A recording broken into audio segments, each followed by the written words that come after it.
Hi guys, welcome back to my channel. I know it's been a while, so happy new year. Hope you guys had a wonderful new year and that January was great for you and that 2021 is much better than 2020 was. What we're going to be talking about today, without further ado, is coronavirus variants and mutations. So without further ado, let's get into it. As always, all the resources and references that I used will be in the description box down below. So please check them out if you have any more questions or are curious to learn a little bit more about them. So for the first video of the year, let's get into it. First question that a lot of people have is like, how do these variants even happen? And is it normal? So I'm here to tell you, yes, it is. It's very normal for viruses to mutate over time. Influenza virus mutates all the time. And SARS-CoV-2 is absolutely no exception.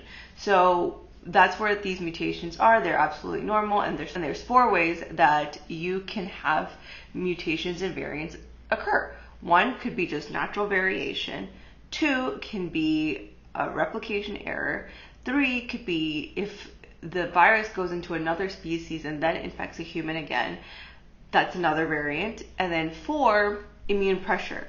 So immune pressure is when you have a virus that is infecting someone who already has convalescent antibodies. So the virus is feeling all this extra pressure to mutate, because without any mutations, the antibodies are going to like attack it and get rid of the virus. So the virus feels an immune pressure to mutate and thus survive. So those are the 4 main ways that you have viruses mutating and creating variants. We're going to talk just in broad strokes. What are the 3 main variants right now that are important? So we have the South African variant, we have the Brazil variant, and the UK variant.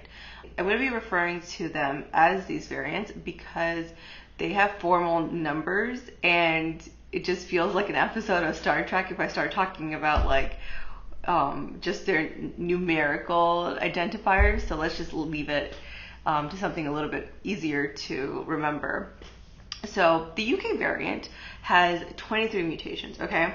And some of these are in the spike S protein. So the spike S protein is the part of the virus that attaches to the human receptor. The human receptor that it attaches to is called the ACE2 receptor. So keep that in mind for later, all right?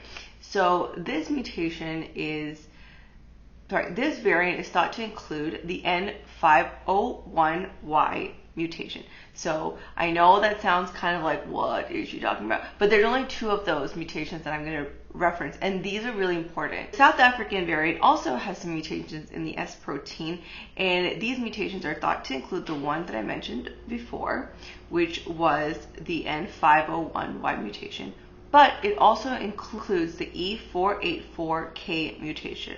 So I'm just going to refer to them by the numbers 501, 484. Okay? Easy peasy with me? All right. So the thing is that it seems that based on the data that has been emerging, it appears as though the South African variant is more transmissible and has a higher viral load. And we'll get into that in just a little bit. The last variant that we're going to be talking about is the Brazilian variant. So there are 17 unique mutations that occur in this variant, and 3 of these are in the S protein that I had previously mentioned. So you know how I said that these 2 mutations are really important, and so I'm going to be actually referring to them by their actual locations, 484 and 501, right? So let's talk about those. So the location 484 is super important because it allows for greater binding and greater affinity. So what did that cause? That caused greater transmissibility, and that means that it can spread around really fast to everybody. A way to visualize is if this is my receptor and this is my virus spike protein, if this is my ACE2 receptor and this is my S spike protein, and it goes in and clicks into place this way, it's kind of have a higher affinity because it's bound in this way that's very tight, and they seem to fit each other well. But now if my virus spike protein was like this, it's not going to fit as well, right? So that's what that means. So what is happening, just to recap, is that the mutation allows for greater binding to the ACE receptor. So that means that it has a greater affinity, it'll bind more, it'll transmit around a lot more. Right now, we don't know if that actually means that the virus will be more severe, but it definitely means that it's more transmittable. We're talking about mutation 510. So why is 510 important? Well, if you understood the first part, you're in luck because it's very similar. So what really ends up happening at the bottom line is the fact that there's a mutation, again, at the spike protein, and it binds better to the ACE2 receptor, but the mutation spot is different. So what is happening is that the way that it's binding is a little bit differently. So it's coming at a little bit of a rotation, and then this is like really just like screw driving it in. So that also helps it bind better with the ACE2 receptor and leads to greater transmissibility. And that's why we also need to keep using our techniques that we're using: wear a mask, social distancing, wash your hands, just keep doing that. I think another important question that is at the forefront of all of our minds is that, hey, we have all these vaccines, right? The Moderna, the Pfizer, the AstraZeneca, AstraZeneca. We have all these vaccines. So now that we have variants, does that mean that they don't work anymore?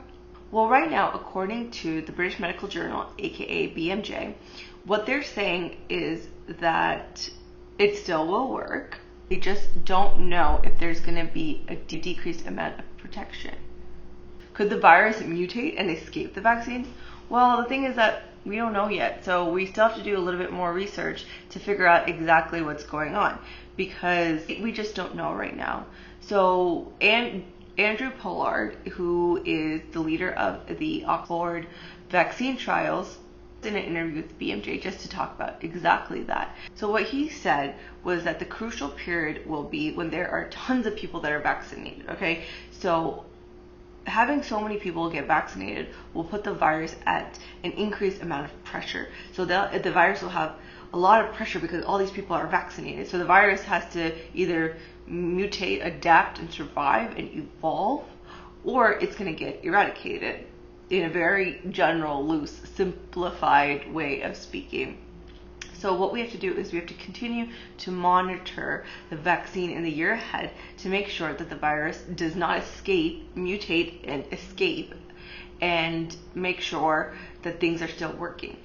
And now, even if the virus were to escape, it's kind of important to know how, because then we can redesign the vaccines in order to combat that. What do we do? What do we do? So the JAMA Network released a viewpoint, which I thought was pretty interesting, and I've linked it below if you want to take a look at it.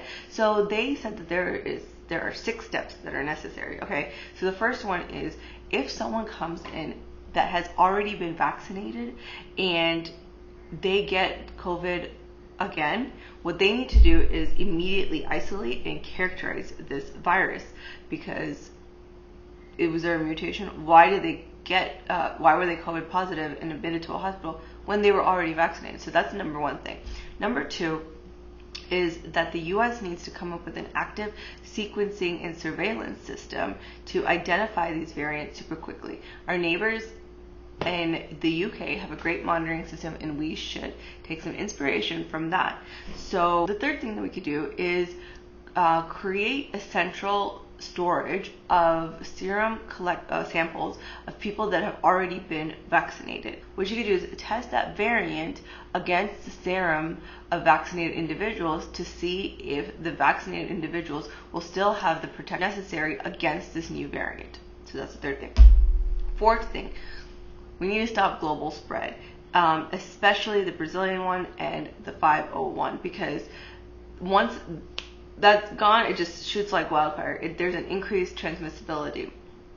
And number 5, the next thing that we need to do is, when we're making these vaccines, we need to make them in a way where we are able to redesign them fairly quickly, so that they can accommodate the changes in the new variants. And the last but not least, wear your masks, socially distance, and apply common sense. So I hope you really like this video. I know it's been a while, but but I will be uploading regularly every Thursday. Stay tuned and catch you next week. In the meantime, if you want to read more, please check out my Substack and subscribe to my newsletter, and the link will be down below.